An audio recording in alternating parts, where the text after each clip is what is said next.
Symbol number 66 is entitled The Human Being in the Perfect Thought Climate. I think this symbol is very beautiful in comparison to the previous symbol. Now we see that the different areas and regions are in pure colors. We see this area is green. It is not invaded by other energies. This is the region of brain and nervous system. Here we see a yellow area. The yellow color symbolizes the feeling energy, and everything is in order. There is no lung disease, no heart disease, no cardiovascular diseases, no diseases in glands and blood system. And here with orange color we have the metabolic and digestive system. There are a perfect health. And here we have with the blue color the intuition, the region of the sexual organs, and with the indigo color it is the mineral region of the human body which is penetrated, overshaded by the energy of memory. And we also have the muscles and skin. They are symbolized here on the bottom of the symbol. Of course we have muscles and skin all over, and this is also penetrated and overshaded by the instinct of energy, and it's also in a perfect health. This is not a perfect human being, but this human being is thinking in a perfect way and is very healthy.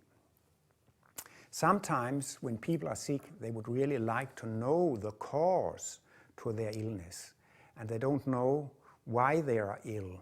But in general, Martinus says that if you are pleased and satisfied with life, you think life is wonderful, life is beautiful, you do not get angry, you are not criticizing, you live in peace, harmony and love, you are relaxed, you are humorous and so on, then you would have no diseases.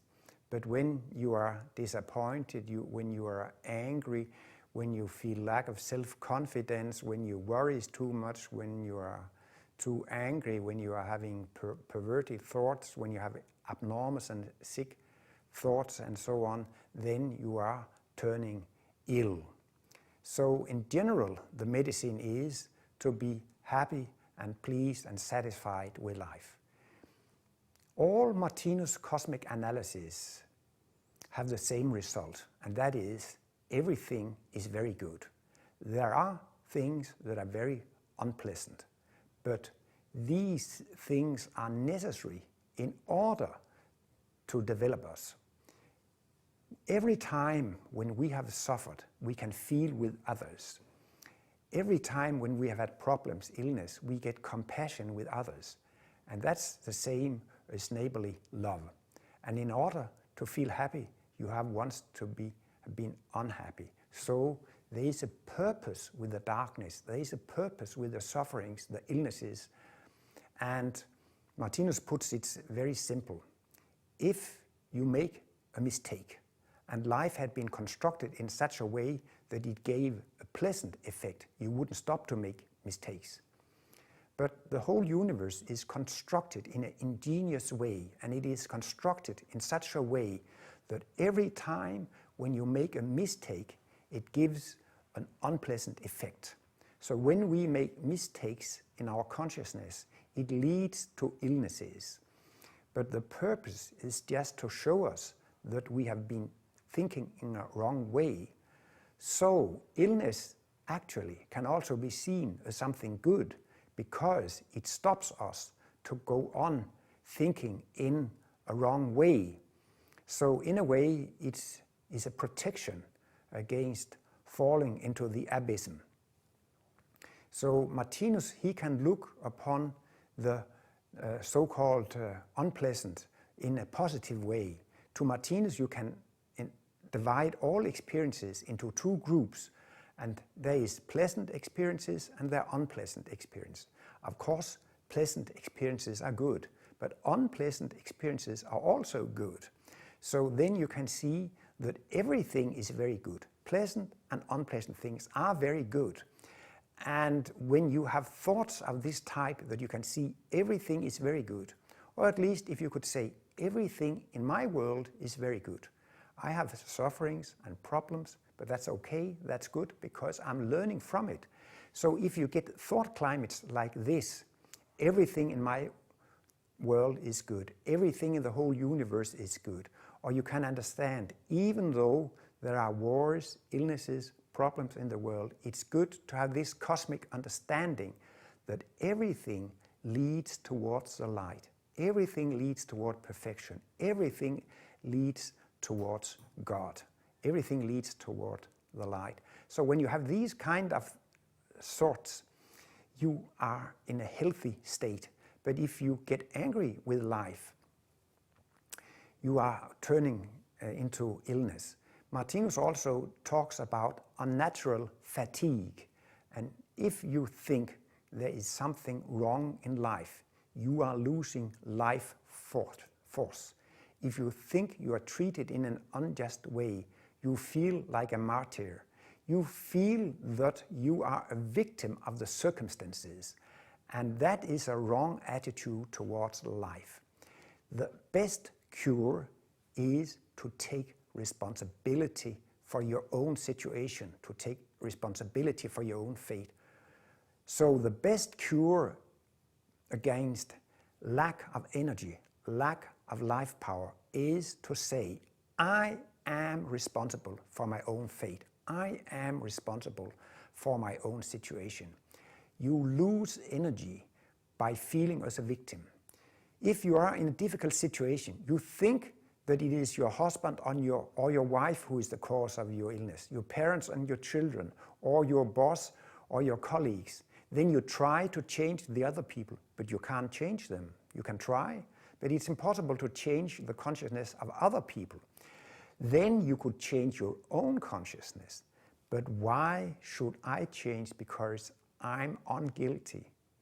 You cannot see your own faults and errors. And that's good to start to look upon your own weak sides.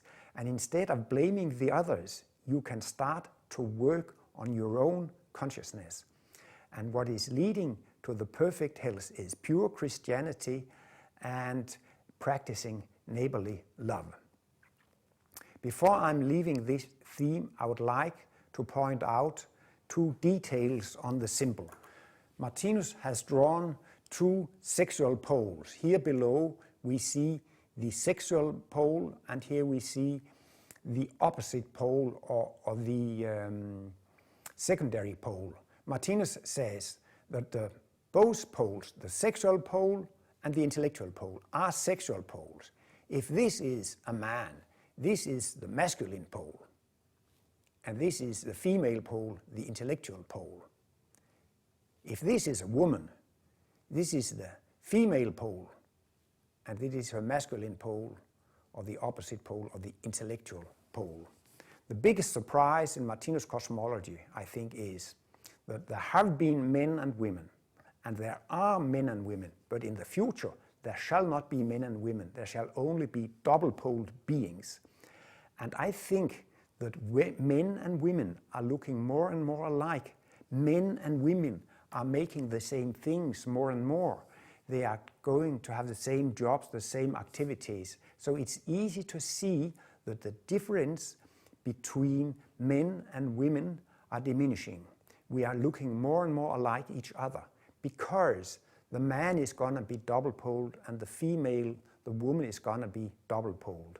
And Martinus is talking about that when you are a double-poled being, you are day-conscious in both sexual poles. And he talks about there is some nerves growing from the sexual organs towards the brain, and there are some nerves growing from the brain downwards towards the sexual organs. But Martinus is not talking about physical nerves, but he is talking about some spiritual nerves that are growing towards each other.